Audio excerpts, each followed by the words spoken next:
이 15장 말씀 전체적인 내용을 보면요. 우리가 이 장별로 되어 있잖아요, 성경이. 그래갖고 이 장 전체의 맥락 가운데 이 본문을 보는 게 굉장히 유익이 있거든요. 그래갖고 우리 15장 전체의 그 내용을 먼저 살펴보고 오늘 읽은 이 본문의 말씀을 같이 살펴보려고 합니다. 이 15장 전체의 그 내용은요. 이 말씀이 어떻게 시작되냐면 이 예수님이 세리와 이 죄인들과 음식을 같이 먹은 것을 보고 이 바리새인과 서기관이 수군거리는 사건으로부터 시작을 해요. 그러니까 이 흉을 보는 거죠. 저 예수는 세리와 죄인들과 함께 먹는다 이러면서 막 수군거리는 거예요. 이것을 보시고 예수님께서요, 이 세 가지 비유, 이 15장에는 세 가지 비유가 나와 있는데 이 세 가지 비유를 통하여서 자신은 잃어버린 자, 원래 자신의 소유였는데 잃어버렸던 그 소유를 찾으러 왔다는 것을 지금 얘기하시는 그런 이제 본문입니다. 그래서 드는 첫 번째 비유가요, 잃어버린 양을 찾는 이제 목자의 비유고요. 두 번째는 잃어버린 드라크마를 찾는 여인의 비유예요. 그리고 세 번째 비유가 오늘 우리가 함께 읽은 잃은 아들을 찾는 아버지의 비유예요. 교회가 너무 은혜로워요. 저렇게 리액션이 막 너무 은혜가 됩니다. 이 세 가지 비유가 있는데요. 이 세 가지 비유에는 각자의 그런 어떠한 그 강조점들이 있고 그리고 공통점이 있어요. 먼저 이 각자의 그런 특징을 좀 보면은 이 잃어버린 양을 그 목자의 비유에는 이 목자가요, 능동적으로 양을 찾으러 나가요. 이 15장 4절에 보면은 이 목자가요, 어떻게 하냐면 99마리를 들에 두고요, 그 잃어버린 양 한 마리를 찾아 나서요. 여러분, 이 들판에요, 99마리를 그냥 놔두고요, 한 마리를 찾아 나간다는 게요, 상상이 가세요? 그냥 들판에 이들을 놔두면은 늑대가 와서 잡아먹을 수도 있고 도둑을 맞을 수도 있고 이 양들이 그냥 다 또 흩어질 수도 있는 상황인데, 그럼에도 불구하고 이 목자는 어떻게 하냐면 들에 99마리를 놔두고요, 그 한 마리 양, 잃어버린 한 마리 양을 찾기 위해서 찾아 나서요. 근데 언제까지 찾냐면 4절에 보니까 찾아내기까지 찾아다닌다는 거예요. 굉장히 이 목자가 능동적으로 이 양을 찾는 그 열심을 볼 수가 있어요. 이것을 강조하는 것이 이 잃어버린 양을 찾는 목자의 비유예요. 또 이 잃어버린 드라크마를 찾는 이 여인의 비유를 보면요, 이 여인의 정성을 볼 수가 있어요. 어떻게 이 드라크마를 찾냐면 여인이요, 8절에 보니까 불을 켜고 집을 쓸면서 이제 이 김에 이제 집 청소를 하는 거죠. 집을 쓰면서요, 지금 찾는 거예요, 이 하나의 드라크마를. 근데 언제까지 찾냐면 찾아내기까지 부지런히 찾는 거예요. 불을 켜고 집을 쓸면서 찾아낼 때까지 찾는 그 여인의 그 정성, 부지런함, 이것을요 지금 강조하고 있는 그런 비유라고 얘기할 수 있어요. 그리고 세 번째 비유, 잃어버린 아들을 찾는 이 아버지의 비유는요, 아버지의 그 간절함, 그리고 기다림, 그리고 그 아들이 돌아왔을 때 그 아들을 용서하고 그 관계를 회복하는 거. 그러니까 이 잃어버린 이 탕자의 비유라고 해서 우리는 탕자의 비유라고 얘기를 하면은 탕자에 그 집중하기 쉬운데, 원래 이 비유는요, 누구에게 집중을 해야 되냐면 잃어버린 아들을 되찾는 아버지에게 우리는 집중을 해야 돼요. 그 아버지는요, 그 아들이 돌아올 때까지 기다렸어요. 그리고 돌아왔을 때 용서하였고 그 관계를요 회복했어요. 다시금 그 아들의 지위를요 회복시켜 준 거예요. 이것을 강조하는 것이 이 세 번째 비유입니다. 그리고 예수님께서는 이 세 가지 비유를 통하여서 무엇을 얘기하려고 하시냐면 잃어버렸다는 거예요. 지금 예수님이 이 땅에 오신 것은요, 잃어버린 것을 되찾기 위해서 오셨다는 거예요. 원래 자기의 소유가 아닌데 그것을 빼앗기 위해서 오신 것이 아니라 원래 예수님의 그 하나님의 소유였던 것을 찾으러 오셨다는 거예요. 찾으러 오셨다. 그리고 그걸 찾는 것이 기쁨이라고 하고 계시는 거예요. 그것이 이 세 가지 비유의 공통점이고요. 또 하나는요, 이것이 하나님께서 죄인들을 구원하시는 방식이라는 거예요. 어떻게 하십니까? 적극적으로 찾아 나서세요. 예수 그리스도를 이 땅에 보내시잖아요. 우리를 구원하시기 위해서 적극적으로 찾으시는 거예요. 그리고 기다리세요. 회개하도록. 말씀을 계속 전하시고요, 돌아오도록, 그 말씀을 듣고 회개하도록 기다리시는 거예요.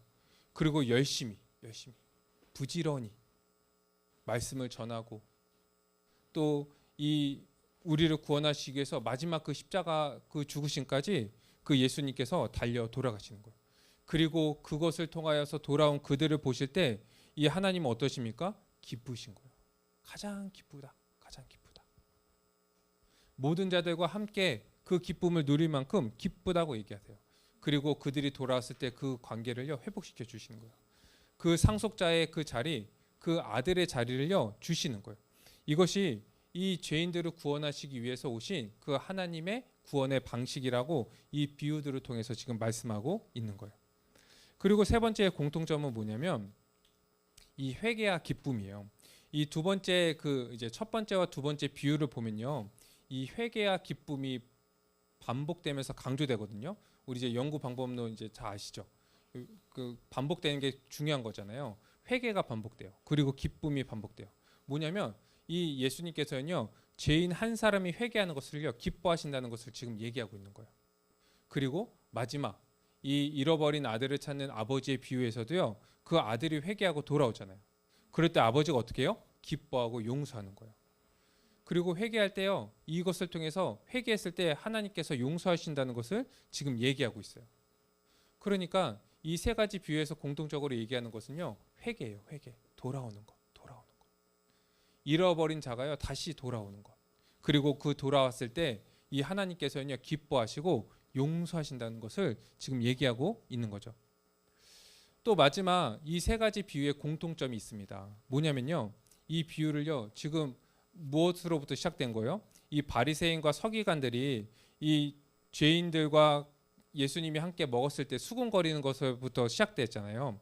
그래서요 이 말씀은요 이 바리새인과 서기관들에게 비유로 말씀하신 말씀이라는 거. 이 세 가지 비유가 다. 그래서 예수님이 이 땅에 오신 이유가 무엇이냐? 잃어버린 것을 찾기 위해서 오신 것이다. 그래서 예수님을 주님으로 영접하고 그 말씀을 듣고 회개하는 자들을 그 나라의 백성으로서 다시금 회복시키시기 위해서 예수님이 오셨다는 것을요 이 바리새인과 서기관들에게 지금 얘기하시려는 거예요. 그래서 예수님이 이 땅에 오셨잖아요. 그리고 열심히 찾으시고요 정말 그분의 생명, 우리를 대신해서 십자가에 죽으시는 그 죽으심으로 우리를 용서하시고 다시금 우리 하나님의 자녀로요 우리를 관계를 회복시켜 주시는 거예요. 그래서 이 말씀을 통하여서 지금 이 바리새인과 서기관들에게 뭘 얘기하냐면 너희도 하나님의 잃어버린 자다. 그러니 너희가 죄인이라는 것을 깨닫고 회개하고 하나님이 보내신 그 메시아를 믿음으로 돌아와라. 그럼 모든 것들을 다 이 죄가 용서되고 하나님과의 관계가 회복되고 그 은혜를 누릴 수 있을 것이다 라는 것을요 지금 15장 전체를 통하여서 이 바리새인과 서기관들에게 얘기하고 있어요. 그리고 이 바리새인과 서기관 같은 이 마지막 이 큰아들의 그 비유를 통하여서요 이것을 지금 분명하게 이 결론 내리고 있는데요. 이 15장 그 이제 결론에 보면 큰아들이 등장하잖아요. 큰아들은요 이 바리새인과 서기관 같은 이제 이 자였어요. 왜냐하면 하나님의 백성으로서 하나님 안에서 있지만 이 아버지 안에 있지만 아버지의 것을요 누리지 못하고 마치 종처럼 살고 있었던 거예요. 이 바리새인과 서기관들이 그랬잖아요. 하나님의 백성이었지만 하나님 안에서 그 백성 가운데서 그 주신 은혜들이 있었지만 그것을 누리지 못하고 자신의 것으로 열심히 살아서 하나님께 인정받으려고 했던 자들이 이 바리새인과 서기관들이었어요. 그래서 상속자로서 살아가기보다는요 종으로서 살아갔던 거예요. 그래서 이 예수님께서는 이 비유를 결론을 내리시면서 뭐라고 얘기하셨냐면 오늘 설교의 제목처럼 내 것이 다 내 것이로되 이미 다 너에게 주지 않았냐? 그러면 그것을 누리면서 살아가면 되는데 왜 그것을 누리지 못하고 아직 종처럼 그렇게 살아가고 있느냐? 이 바리새인과 서기관들에게 지금 얘기하고 계시는 거예요. 이러한 15장의 전체적인 그런 흐름을 우리가 가지고 이제 오늘 본문을 우리가 시작하려고 합니다. 우리가 오늘 말씀을 보면서요. 먼저 우리가 생각해야 될 것은 뭐냐면 이 교회가 이미 삼위 하나님의 그 은혜로 구원받은 자이고 이 구원을 이루어가는 공동체라는 거예요. 이 에베소서 1장 3절에서 6절에 보면은 우리의 구원이 어떻게 이루어졌는지에 대해서 분명하게 얘기하고 있거든요. 거기에 말씀에 뭐라고 얘기하고 있냐면 하나님께서 예수 그리스도 안에서 창세 전에 우리를 택하셔서 거룩하고 흠이 없게 하시려고 우리를 예정하셨다고 얘기하고 있어요. 그래서 우리를요 자기의 아들들이 되게 하게 하시려고 하신다. 이렇게 얘기하고 있는 거예요. 즉 하나님께서는 성부 하나님께서는 창세 전부터 예수 그리스도 안에서 우리를 예정하셨다는 거예요. 그리고 그 아들이 되게 하시려고 우리를 택하셨다는 거예요. 그러니까 우리의 구원은 어디서부터 시작된 거예요? 창세 전부터 이미 삼위 하나님의 그 예정 가운데, 논의 가운데 우리의 구원이 이미 확정된 거예요. 그리고 성령을 보내주셔서 그리스도와 함께 이 하나님의 상속자, 하나님의 자녀가 되게 하셨죠. 그래서 우리는요 이미 삼위 하나님의 은혜로 우리는 구원을 받은 자인 거예요. 이미 이 하나님의 그 분깃을요 예수 그리스도 안에서 다 받은 자예요. 오늘 말씀 보니까 그 아버지가요 두 아들에게요 각자의 분깃을 나눠주잖아요. 우리도요 이미 예수 그리스도 안에서 이 하나님의 그 분깃을요 나눠받은 자들이라는 거예요. 우리는 이미 그 상속자로서 하나님의 것을 누리면서 살아가는 자라는 거예요. 그 은혜를 누리면서 살아가는 자들. 그리고 존재에 합당한 그 상속자로서의 그 삶을 살아가는 자들인 거죠. 근데 오늘 본문에 이제 두 아들이 나오죠. 이제 첫째 아들과 둘째 아들. 근데 둘째 아들은 누리려고만 했고요. 첫째 아들은 일만 하려고 했어요. 이게 다 잘못된 그런 이제 모습들이죠. 이러한 모습들을 볼 때 우리가 어떠한 존재인지를 먼저 우리가 생각을 해야 됩니다. 우리는 이미 구원의 은혜를 받은 자들이다. 그리고 우리가 구원의 은혜를 받고 이미 그 분깃을 받아서 누리면서 살아갈 뿐만 아니라 우리는 무엇을 소망하면서 살아갑니까? 그 하나님 나라의 완성, 구원의 완성을요 우리는 소망하면서 살아가는 자라는 것을 우리는 믿어야 돼요. 우리에게 주신 지금 환경 가운데 우리는요 하나님이 창조하신 세상 가운데 주님이 주신 그 삶을 우리는 다스리면서 우리는 살아가요. 근데 이 삶이 마지막이 아니죠. 마지막이 있어요. 예수 그리스도가 재림하셨을 때 그때는요 우리가 이 모든 만물을 함께 그분과 충만하게 다스릴 거예요. 우리는 그날을 소망하면서 이제 살아가죠. 그래서 우리는 마지막 그 구원이 완성되고 그리고 모든 만물을 다스릴 주님의 뜻대로 다스릴 그 날을요 우리는 소망하면서 지금 이미 상속자로 된 자로서 그 날을 소망하면서 살아가는 거예요. 그런 자들의 삶의 모습은 어떻습니까? 먼저요 은혜를 누리는 삶이에요. 은혜를 누리는 거. 이미 우리에게 은혜를 주셨잖아요. 우린 가끔 그 말버릇처럼 하는 얘기가 있죠. 주님 은혜를 주세요. 은혜를 주세요. 근데요 주님께서는요 우리에게 은혜를 다 주셨어요. 우리에게 필요한 것들을 다 주셨고 우리가 살아가면서 필요할 것들을 성령님을 통해서 우리에게 다 주세요. 그리고 실제적으로 우리가 육체적으로 필요한 것들을 우리에게 주시고요. 또 이 교회를 통해서 주시고 모든 것들을 다 공급하여 주시는 거예요. 그래서 우리는 지금 이 교회로서 살아갈 때 하나님께서 주신 그 은혜들을요 누리면서 살아가는 거예요.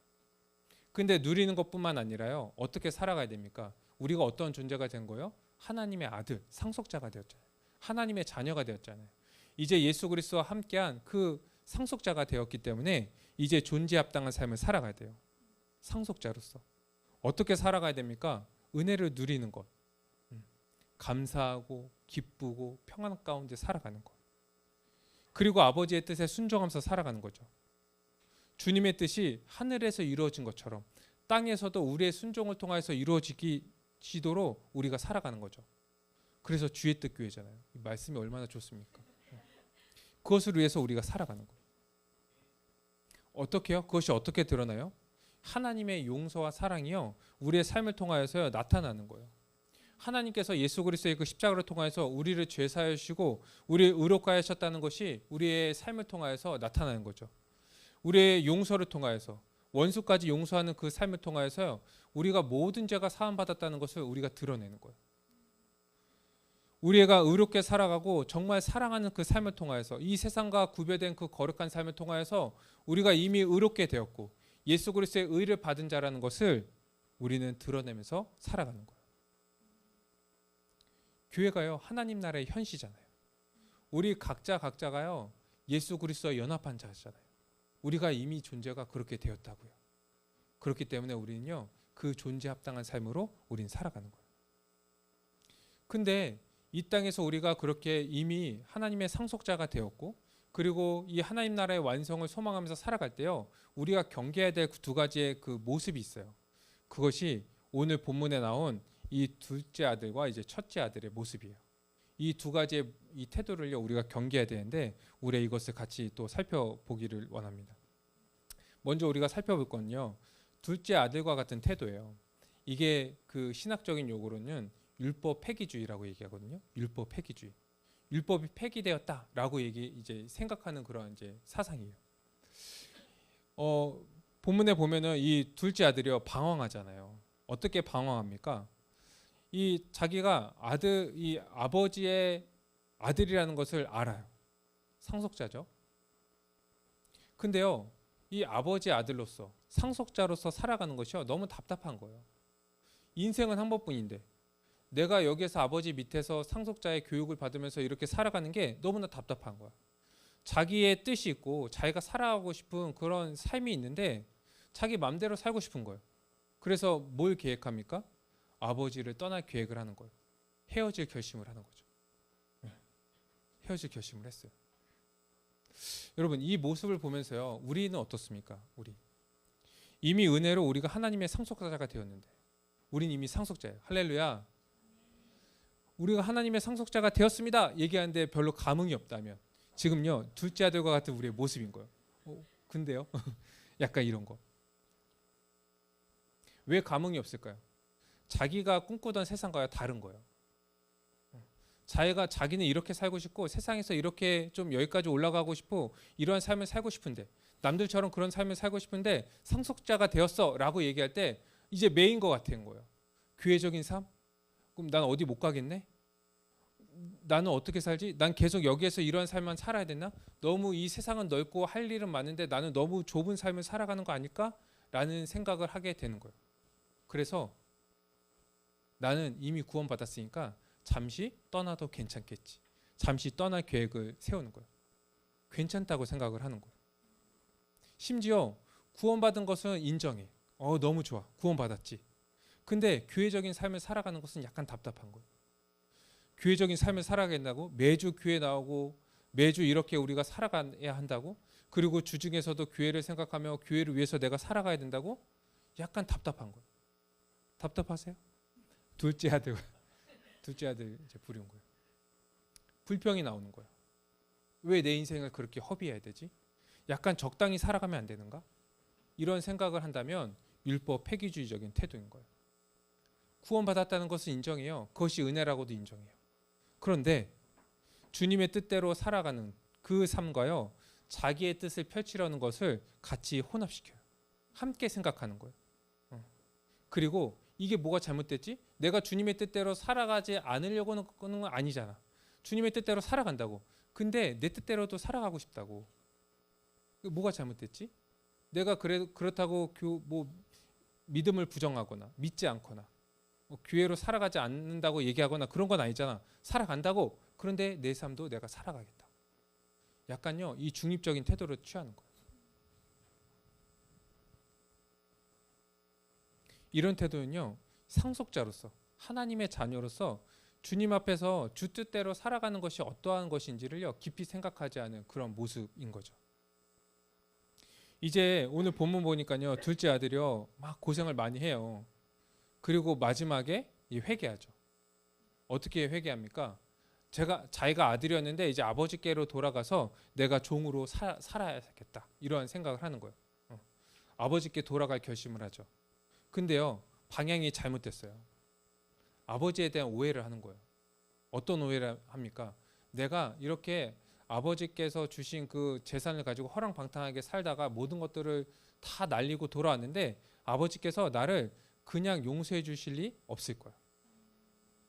다 용서해 주시지 않을 거야.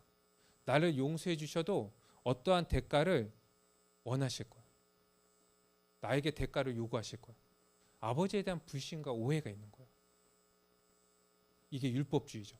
어떠한 대가를 원하실 거야. 그 대가를 통해서 내가 얼마나 잘하는지 보시고 용서해 주실 거야. 나를 다시 받아주실 거야. 라고 생각하는 거 율법주의. 여러분 율법 폐기주의에서요 율법주의로 갑자기 넘어가 버리는 거예요. 이게 왜 이렇게 된 겁니까? 아버지에 대한 오해 때문에. 아버지에 대한 오해 때문에. 우리도 마찬가지인 거예요. 하나님 아버지가요. 하나님이 우리 아버지라는 것을 믿어요. 하늘에 계신 우리 아버지라고 우린 고백해요. 근데 아버지에 대한 바른 지식과 믿음이 있는지 우리가 점검해 봐야 돼요. 하늘에 계신 우리 아버지, 하늘에 계신 그 분이요. 우리 아버지라는 것을 알아요. 그분이 그 아들 예수 그리스도를 이 땅에 보내셔서 우리를 대신해서 화목제물 삼으시고 우리를 구원하여 주셨다는 것도 알아요. 근데 여러분, 아는 것과 믿는 것이요. 다르죠. 아는 것은요. 내가 지식적으로 아는 거예요. 지식과 믿음이 같지 않잖아요. 근데 믿는 것은 뭐예요? 실제적인 내가 내 삶에서요. 하나님에 대한 태도가요. 그렇게 드러나는 거예요. 신뢰하는 거예요. 그 말씀에. 혹시 그런 생각하진 않으시나요? 내가 회개해도 죄를 지면 하나님께서 나를 벌하실 거야. 내가 회개해도 하나님께서 쉽게 나를 용서해 주시지 않을 거야. 어떤 대가를 요구하실 거야. 내가 예전보다 더 열심히 하고 더 하나님께 열정을 드려야지. 어떠한 모습, 태도가 바뀌어야지 하나님께서 나를 용서해 주시고 나를 받아들이실 거야. 라는 그런 생각들. 이것이요. 율법주의인 거예요. 그런데 오늘 본문의 아버지는 어떠한 태도를 갖습니까? 둘째 아들이 왔을 때요. 먼저 그를 알아보고 그를 끌어안아요.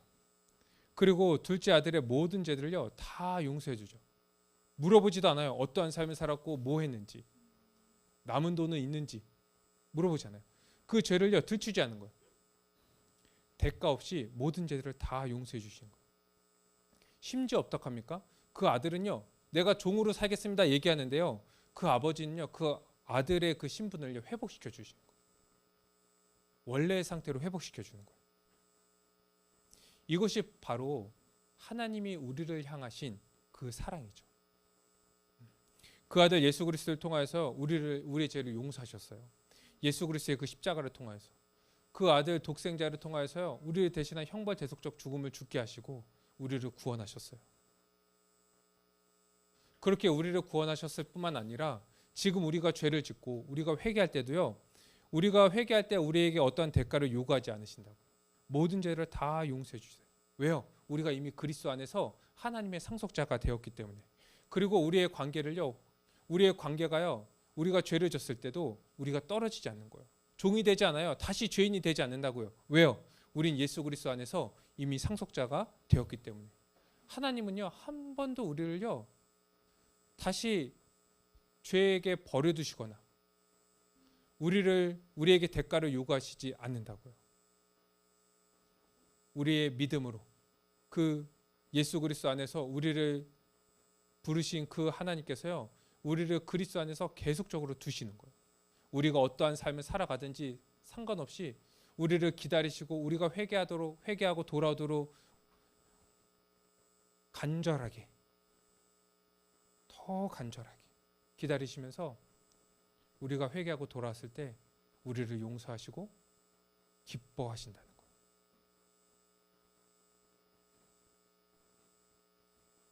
이것이 우리를 향한 하나님의 그러한 모습인 거죠. 그렇기 때문에 우리가요 이 땅에 살아갈 때 우리가 상속자로 살아갈 때요 이런 율법 폐기주의 적당히 살아가려고 그런 구원 받았으니까 적당히 살아가려고 하는 그런 모습 그리고 이 죄에서 회개했을 때 우리가 하나님께서 어떠한 대가를 요구하시겠다 그리고 우리가 더 이상 자녀로서 하나님께서 우리를 인정하지 않으시겠다라는 그런 생각들을요 우리는 경계해야 된다는 거예요. 우리 첫째 아들의 그러한 그 모습도 우리가 경계를 해야 되는데 두 번째로 이 첫째 아들은요 이 율법주의였어요. 율법주의. 자신이 이미 어떠한 존재가 되었음에도 불구하고 그 존재를 인지하지 못하고 계속 다른 존재로 살아가는 거예요. 그 율법주의죠. 율법주의. 우리가 율법주의라고 하면은 흔히 어떤 것들을 생각합니까? 율법을 지킴으로 자기의 의로서 하나님 앞에 의롭다고 인정을 받으려고 하는 거잖아요. 그러니까 이미 이 자기의 존재를 알지 못하는 거예요. 그리고 자기 의로서 이 하나님 앞에 의롭다고 인정받으려고 하는 거죠. 이 첫째 아들의 태도가요. 그래야 했다는 거예요. 첫째 아들도요. 방황했어요. 근데 이 첫째 아들은요. 어떻게 방황했습니까? 아버지 안에 있는데 그리고 그 뜻대로 순종하면서 잘 살고 있는데 그럼에도 불구하고요. 자기가 이 아버지의 자녀, 상속자라는 것을요. 깨닫지 못했어요. 그래서 계속 어떤 삶을 살았어요? 종으로서 살았어요. 계속 양을 치고 아버지의 그 재산을 관리하면서 살았던 거예요. 그 불만만 있었죠. 아버지 안에서 방황한 거예요. 아버지 안에서. 이런 모습이요, 여러분.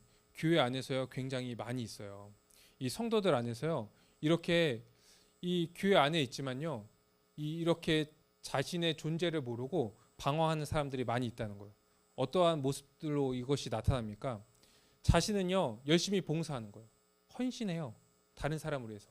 근데 하면 할수록 진이 빠져. 그리고 막상 자기는요, 누리지 못하는 거예요.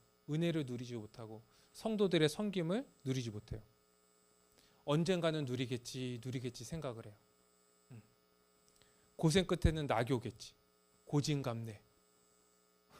이게 성경인 줄 알고 고진감래 하면서요. 계속 자기의 것들을 소비하면서 살아가는데 자기는 실상 누리지 못하는 거예요. 이게 율법주의적인 태도인 거예요. 주님의 뜻에 순종하기 위해서 열심히 노력은 하지만 그러나 은혜는 누리지 못하는 삶. 계속 고갈되는 거예요. 마치 자기가 주님이 자신의 뜻을 이루기 위해서 나를 소진시키시는 내가 소모품 같은 그런 느낌이 드는 거예요. 주님의 몸된 교회를 위해서 주님이 나를 사용하시는데 나는 소진되는 거예요. 나는 그냥 갈아 없어지고 다른 사람들은 이것을 누리고 은혜 없는 삶. 이것이 율법주의의 가장 기본적인 모습인 거죠. 이건요, 주님이 주신 은혜를요, 깊이 생각하지 못한 그런 모습에서 나타나는 거예요. 그럴 때 이 첫째 아들의 나오는 태도가 뭐였습니까? 바로 원망이었잖아요. 29절. 원망이었어요. 원망. 아버지에 대한 오해 때문에 그랬죠. 아직 자기가요, 상속자의 신분이 아니라고 생각한 거예요. 지금은 내가 누릴 때가 아니라고 생각하는 거예요. 그리고 내가 열심히 하면 아버지가 평가하셔서 나중에 나의 몫을 주시겠지라고 생각하는 게 첫째 아들의 태도였어요. 그러니까 원망하죠. 이 고생 끝에 낙이 올 거라고 생각을 하는 거예요. 우리도 이런 삶을 살아가기가 너무나 쉬운 거예요. 교회 안에서. 은혜가 없는데 계속 고갈되고 원망하고 자신을 소진하고 그래서 자신을 소진하면서 어떤 생각을 합니까? 남과 비교하는 거예요. 나는 이렇게 살아가는데 저 사람은 그만큼 안 살아가는 것 같아. 나는 힘든데 저 사람은 누리는 것 같아. 이게 큰아들이 첫째 아들이 둘째 아들을 바라보는 그 시선이었잖아요. 나는 고생하는데 쟤는 허랑방탕하게 살고 와서 다시 아들이래. 이러한 마음들. 이게 율법주의적인 태도인 거예요. 자신을 도구로 생각하는 거. 근데 그 아버지는 그 첫째 아들에게 뭐라고 얘기합니까? 31절. 내 것이 다 내 것인데 왜 그것을 누리지 못하고 있느냐? 이미 너는 상속자인데 이미 아버지의 것을 다 누릴 수 있는 아들인데 그 권한을 가진 자인데 왜 그것을 누리지 못하고 있느냐? 이것을 믿어야지 누릴 수 있는 거죠. 여러분, 사랑하는 성도 여러분, 우리가요 예수 그리스도 안에서 하나님의 상속자가 되었다는 것을 믿어야 돼요. 믿어야 돼요. 그냥 상속자가 되었다는 것을 지식으로 갖는 게 아니라 상속자가 되었지. 난 상속자인데 왜 이렇게 힘들지?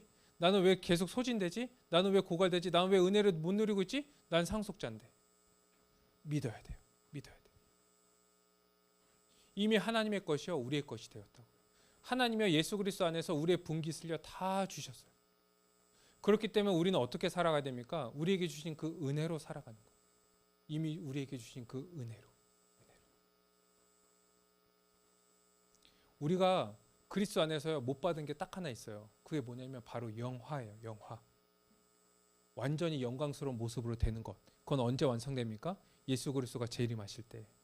그거 말고는요. 예수 그리스도 안에서 모든 것들 우리가 다 받은 거예요. 다 받은 거예요.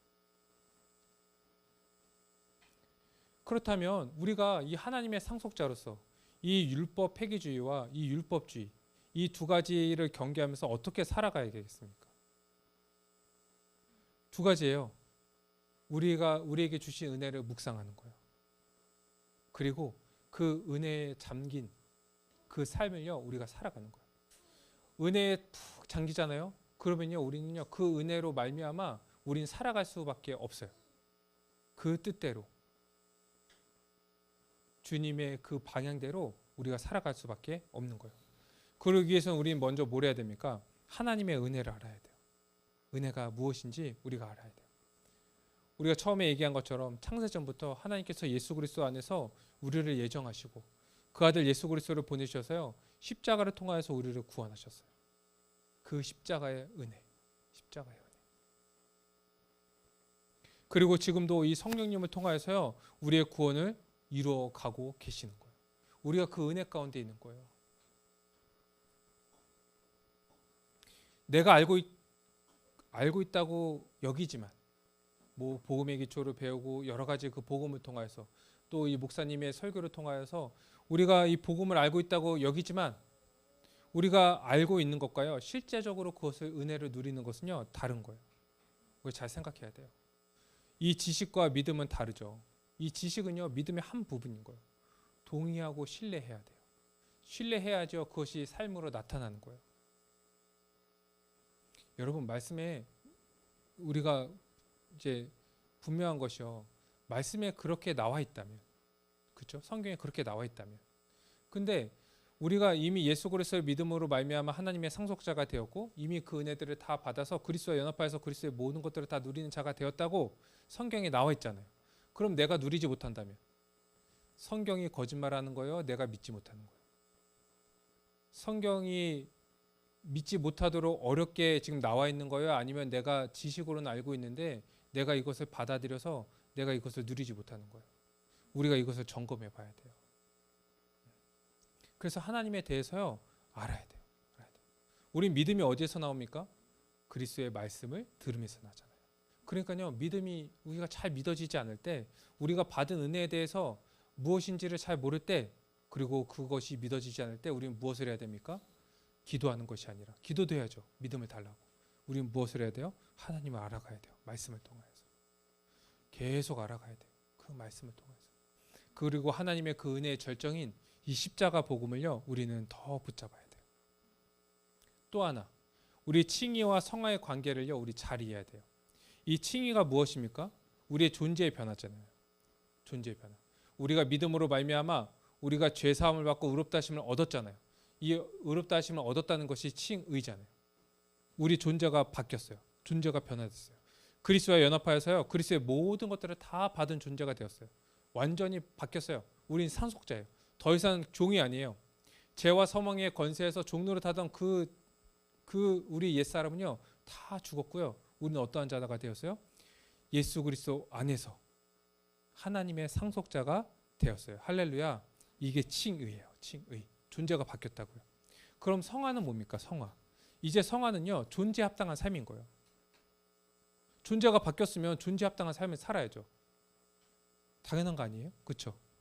그러니까요, 우리가 이미 칭이 되었다면요, 이제 성화의 삶을 살아가는 거예요. 이게 순서가 바뀌면 안 돼요. 내가 열심히 거룩한 삶을 살아야지, 성화의 삶을 살아야지 칭의 되는 게 아니라고요. 이것은 율법주의죠. 자기의 의로서 하나님의 뜻에 순종하며 하나님께서 나를 인정해 주시고 나를 구원하시겠지. 이게 율법주의인 거예요. 또한 존재가 바뀌었는데 존재 합당한 삶을 살아가지 않고 계속 옛사람을 따라간다면, 그것과 타협하려고 한다면 그것은 뭐예요? 율법 폐기주의죠. 적당히 살아가려고 하는 거. 구원받은 거는 내가 인정해. 근데 적당히 살아가려고 하는 거. 이것을요, 우리가 바로 이해해야 돼요. 그리고 칭의와 성화를요, 우리가 바로 이해해야 돼요. 그럴 때 우리가 이미 예수 그리스도 안에서 하나님의 자녀가 되었고 상속자가 되었다는 그 믿음을 가지고 우리가 살아갈 때요, 이 세상이요, 우리가 그 믿음을 가지고 살아가도록 그냥 내버려두지 않거든요. 와, 너 믿음이 대단하다. 그래, 그렇게 한번 살아봐. 그러면서 세상이 막 밀어주지 않아요. 어떻게 합니까? 세상이요, 우리의 믿음을 흔들어요. 살아가지 못하도록 만들어요. 그것이 가짜라고 여기게 만들어요. 허황된 꿈이라고 여기게 만들어요. 세상에서는 그렇게 살아갈 수 없다고 여기게 만들어요. 누가요? 사탄이요. 이 세상을 통하여서 우리의 아직 그 육체의 정욕을 통하여서 그렇게 만든다고요. 그래서 세상의 것을 아직도 소망하게 만들고 내 꿈을 실현하는 것이 더 중요하게 생각하게 만들어버려요. 또 이 사탄이요, 우리의 믿음을 흔들어서요, 열심히 살아감에도 불구하고 은혜를 누리지 못하게 만들고요, 열심히 살아가는데 고갈되게 만들고 남과 비교해서 원망하게 만드는 거예요. 그리고 구원의 확신을 흔들어요. 너 그렇게 해서 구원받을 수 있겠어? 우리의 믿음을 흔들어요. 혼돈시켜요. 그럴 때 우리는요, 이 주위의 환경들, 그리고 자기 자신의 어떠한 감정과 생각, 이것을 바라보는 것이 아니라 우리는 무엇을 바라봐야겠습니까? 하나님을 바라보는 거예요. 창세 전부터 한 번도 그것을 변경시키지 않으시고 그리스도 안에서 우리를 구원하시고 지금 성령을 통해서 우리를 구원에 이끌어 가시는 그 하나님을 바라보는 거예요. 그 안에서 우리는 안전하죠. 그래서 우리 주위에 일어나는 일이나 자신의 어떤 감정, 생각, 이런 변화를 바라보는 것이 아니라, 이것을 통해서 하나님의 일하심을 바라보는 것이 아니라, 이 성경을 통하여서 천지는 없어지겠으나 이 말씀은 없어지지 않는다고 말씀하셨잖아요. 이 말씀을 보면서 우리는 믿는 거예요. 이것이 바로 신자, 하나님의 자녀, 하나님의 상속자가요, 이 땅을 살아가는 방식인 거예요.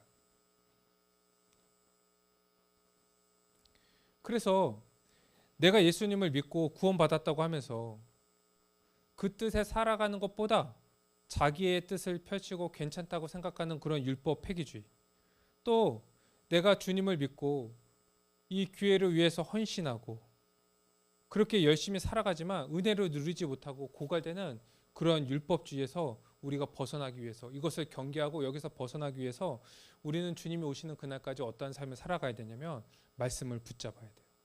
말씀을 붙잡아야 돼요. 복음을 붙잡아야 돼요. 하나님의 말씀으로 충만한 삶을 살아가야 돼요. 그리고 그것을 믿고 그 은혜로 살아가야 돼요. 그 은혜로. 그 은혜로. 그래서요, 우리가 열심히, 아마 여기 모인 성도님들은 거의 열심히 사실 거예요. 교회를 위해서, 복음을 위해서, 주를 위해서. 이 교회 이름처럼 주의 뜻을 위해서 열심히 살아갈 거예요. 그러면요, 약간 힘들거나 고갈되거나 이 남들과 비교해서 이 원망이 이제 올라오거나 이럴 가능성들이 높거든요. 그럴 땐 우리는 어떻게 됩니까? 다시 은혜로 돌아가는 거예요. 다시 은혜로. 하나님의 은혜를 바라보는 거예요.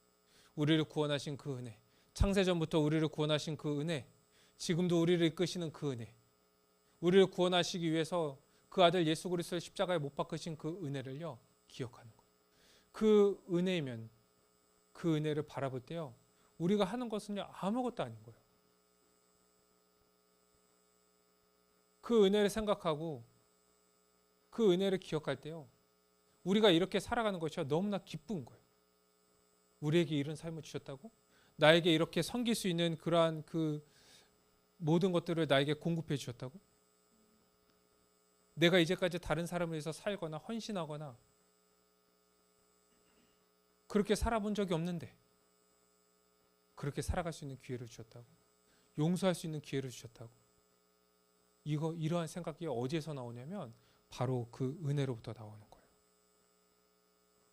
그래서 은혜를 아는 자들은요, 그 은혜에 잠긴 삶을 살아가는 거예요. 막 내가 은혜가 있어, 그래서 이 은혜를요 막 바닥까지 팍팍 긁어서 살아가는 게 아니라요, 은혜에 잠긴 삶. 그래서 은혜가 넘치는 삶을 살아가는 거예요. 모든 것이 다 은혜로 말미암은 삶을 살아가는 거예요. 우리의 생각, 우리의 마음, 우리의 감정, 우리의 말, 우리의 행동, 예수 그리스도로부터 나오는 거예요. 이것이 이 하나님 아버지를 분명히 알고 그 아버지의 은혜를요 믿는 자들의 삶인 거예요. 그런 삶들이 어떻게 나타납니까? 하나님의 뜻에 순종하면서 사랑으로 나타나는 거예요. 사랑으로. 이 존재 합당한 삶이요, 사랑으로 귀결되는 거예요.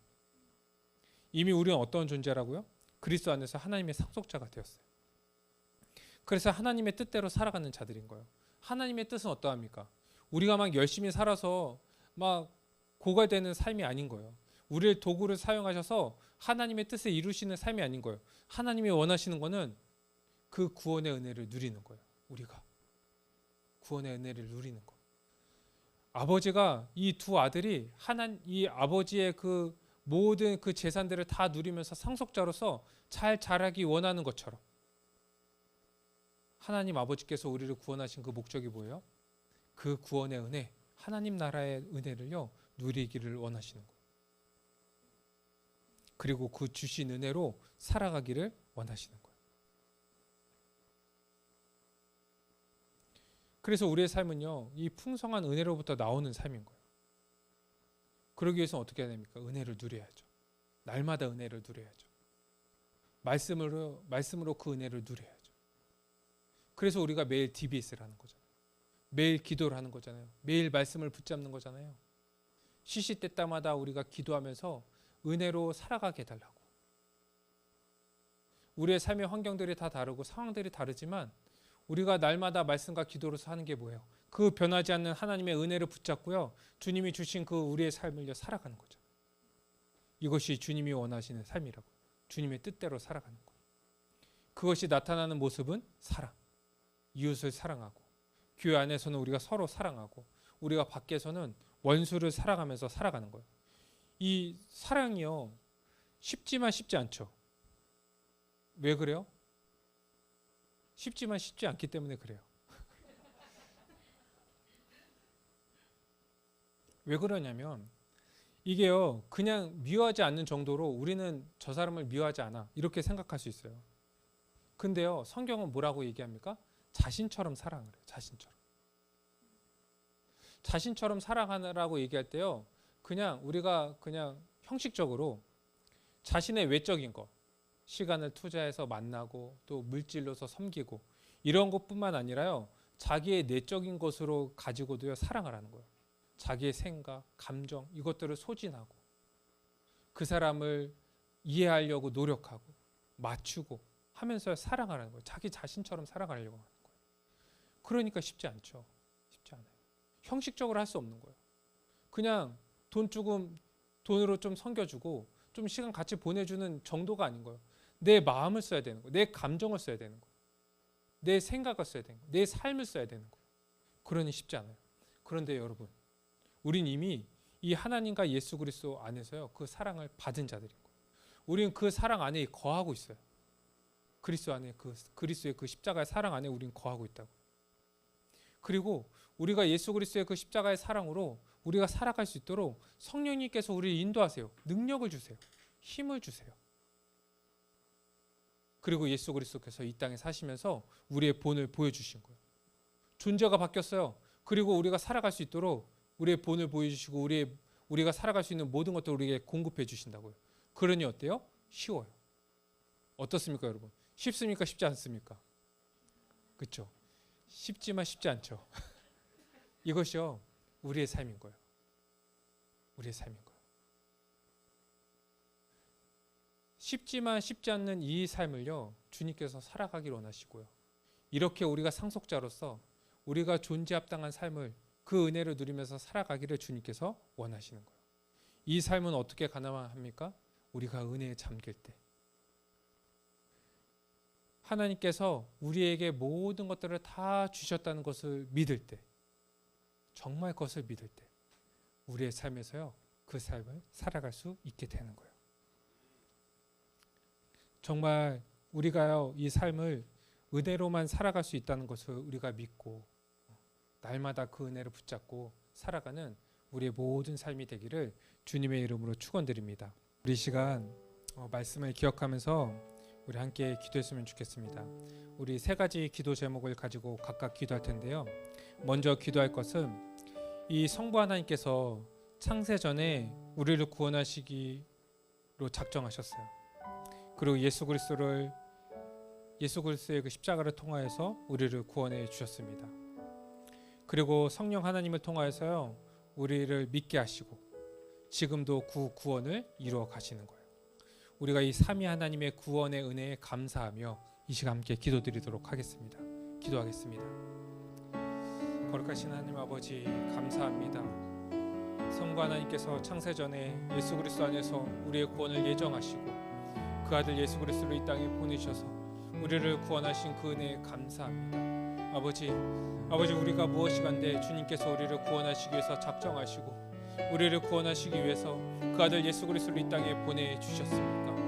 뿐만 아니라 이 성령 하나님을 보내셔서 우리가 그 복음을 믿게 하시고 그 복음을 믿음으로 말미암아 구원을 받게 하시고 성령 하나님을 통하여서 그 구원을 완성해 가십니까? 아버지 정말 이 삼위 하나님의 구원의 은혜에 감사드립니다.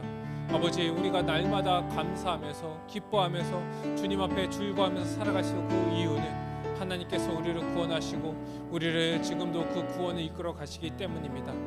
우리 모든 성도들이 정말 주님의 그 구원의 은혜를 아는 자로서 주님 기뻐하며 감사하며 아버지 주님의 은혜를 누리면서 살아갈 수 있도록 인도하여 주시옵소서. 아버지 이거보다 더 기쁜 일이 무엇입니까? 이거보다 더 큰 은혜가 무엇입니까? 주님 날마다 이것을 고백하며 이것을 믿는 믿음 가운데 살아갈 수 있도록 인도하여 주시고 아버지 날마다 우리가 말씀을 통하여서 아버지 정말 믿음이 자라고 믿음을 더하여 주셔서 정말 예수 그리스도가 가신 그 길을 따라가는데 부족함 없도록 우리의 삶을 주장하여 주시옵소서. 우리 두 번째 기도할 것은요, 이렇게 우리는 예수 그리스도 안에서 모든 것을 다 누리며 그 은혜 가운데 살아가는 상속자입니다. 우리가 그 은혜로 살아가고 있는지 우리가 한번 돌아봤으면 좋겠어요. 먼저 혹시 우리가 둘째 아들처럼 이 율법 폐기주의적인 태도나 이 첫째 아들처럼 율법주의적인 태도를 갖고 있진 않은가? 또한 하나님에 대한 그 지식과 실제적인 삶이 동일한가? 정말 믿고 있는가? 그리고 세 번째로 그 은혜에 잠겨서 은혜로 말미암은 삶을 살아가고 있는가? 우리의 모습을 돌아보고 우리가 회개할 자들이 있다면 우리의 죄를 모두 용서해 주시고 우리를 하나님의 자녀로 삼아주신 그 십자가 앞에 그 우리의 죄를 고백하고 그 은혜를 구하며 다시 한번 기도드리도록 하겠습니다. 기도하겠습니다. 거룩하신 하나님 아버지 감사합니다. 우리가 예수 그리스도 안에서 아버지 모든 것들을 다 누리며 정말 하나님의 그 은혜를 아버지 받아 누리는 상속자가 되었음을 믿습니다. 이제 우리가 예수 그리스도 안에서 이미 구원받아서 이 하나님 나라의 아버지 백성으로서 하나님의 자녀로서 이 예수 그리스도와 동일한 상속자로서 우리가 살아감을 믿습니다. 그런데 우리가 아버지 이러한 존재로서 합당하게 살아가고 있습니까? 아버지 혹시 이 둘째 아들처럼 율법 폐기주의에 빠져서 아버지 구원받은 것은 믿지만 아버지 우리의 존재가 변화된 것은 믿지만 아직도 자기의 삶, 자기의 꿈을 위해서 그것을 실현하기 위해서 살아가고 있지는 않습니까? 또한 아버지와 첫째 아들처럼 이 율법주의에 빠져서 아버지 자기가 아직 상속자가 되었다는 것을 믿지 않고 아버지께서 예수 그리스도 안에서 그 모든 것들을 다 주셨다는 것을 믿지 않고 종처럼 아버지와 아직 자기의 의로서 살아가고 있지는 않습니까? 아버지 우리의 이러한 부족한 믿음을 주님 용서하여 주시고 아버지 우리가 정말 이 복음으로 말미암은 굳은 믿음과 바른 믿음을 허락하여 주셔서 그 믿음으로 말미암은 삶을 살아갈 수 있도록 우리를 붙잡아 주시옵소서. 그래서 아버지 우리가 정말 온전히 그 은혜로 잠긴 삶을 은혜로 말미암은 삶을 아버지의 것을 다 예수 그리스도 안에서 받았다는 것을 믿는 삶을 살아가는 우리의 삶이 될 수 있도록 주님께서 은혜를 베풀어 주시옵소서. 그 은혜가 필요합니다. 아버지 우리에게 더 바른 믿음이 필요합니다. 더 굳건한 믿음이 필요합니다. 주님 믿음을 더하여 주시고 우리 아버지 정말 믿음 없음을 주님 불쌍히 여겨주시고 용서하여 주셔서 아버지 우리가 존재 합당한 삶을 살아갈 수 있도록 은혜를 베풀어 주시옵소서. 우리 마지막 기도할 것은요, 이미 우리는 하나님의 은혜 가운데 그리스도 안에서 하나님의 상속자로서 살아가는 자들입니다. 그 안에서 변화된 존재로서 이 존재 합당한 삶을 살아가도록 우리를 부르셨어요. 그리고 이것이 가장 복된 삶이다 라는 것을 믿는 자가 바로 우리입니다. 그리고 이러한 삶을요 더 온전하게 살아갈 수 있도록 우리에게 기회를 주셨어요. 믿으십니까? 우리 이 시간 이 주의 뜻 교회 또 우리 함께 예배하는 우리 한 교회가 더 힘써 이 변화된 존재로서 존재에 합당한 삶을 살아갈 수 있도록 우리 함께 기도했으면 좋겠습니다. 기도드리겠습니다. 거룩하신 하나님 아버지 감사합니다. 우리가 하나님의 은혜 가운데 예수 그리스도 안에서 하나님의 상속자가 되었음을 믿습니다. 이미 우리가 변화되었습니다. 변화된 존재입니다. 그리고 예수 그리스도 안에서 하나님의 모든 것들을 우리에게 다 주셨습니다. 이제 우리가 이 은혜를 가지고 이 은혜에 합당한 삶, 이 존재 합당한 삶을 살아가야 됩니다. 그리고 이 삶을 살아갈 수 있도록 우리에게 교회를 허락하여 주셨음을 믿습니다.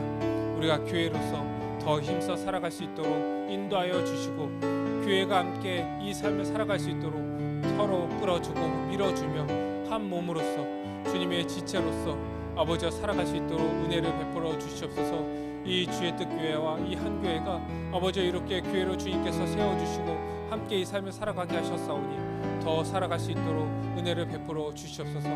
아버지 교회에서 다 잘 배우고 복음을 잘 배우고 함께 믿음이 자라가며 정말 그리스도 안에서 뿌리를 받고 그 믿음으로 말미암아 함께 열매를 맺으며 아버지와 살아가기에 부족함 없던 교회가 될 수 있도록 인도하여 주시고, 아버지 정말 은혜로만 우리의 모든 삶을 살아갈 수 있도록 아버지 은혜를 베풀어 주시옵소서.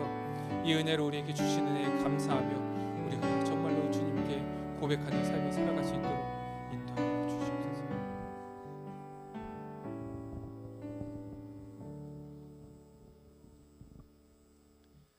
거룩하신 하나님 아버지, 우리가 무엇이간데 하나님께서 창세전에 예수 그리스도 안에서 우리를 예정하시고 그 아들 예수 그리스도를 보내주셔서 우리를 위해서 십자가에 죽게 하심으로 우리를 구원하시는 은혜에 감사드립니다. 뿐만 아니라 성령님을 통하여서 우리를 믿게 하시고 그 믿음으로 구원받게 하시고 지금도 그 믿음으로 살아가 정말 영생에 이르도록 하신 그 은혜에 감사드립니다. 아버지, 우리가 이렇게 이미 예수 그리스도 안에서 하나님의 상속자가 되어서 그리스도의 모든 것들을 가지고 살아가고 있음을 믿습니다. 아버지, 우리가 이 땅에서 하나님의 자녀로서 하나님의 상속자로서 마땅한 삶을 살아가기로 합니다. 주신 그 은혜들을 누리며 기뻐하며 감사하며 우리의 모든 삶을 통해서 하나님께 영광을 돌리며 살아가길 원합니다. 그 삶이 우리의 삶을 통하여서 하나님의 그 사랑을 드러내는 것입니다. 우리의 삶을 통하여서 하나님의 사랑을, 예수 그리스도의 그 십자가의 사랑이 드러날 수 있도록 인도하여 주시고, 우리 교회를 통하여서 아버지 주님의 이 몸된 교회를 통하여서 이 하나님 나라가 드러나며 함께 지체로서 그 하나님 나라를 더 누리며 살아갈 수 있도록 교회를 인도하여 주시옵소서. 모든 걸 믿사옵고 예수 그리스도의 이름으로 기도드립니다. 아멘. 아멘.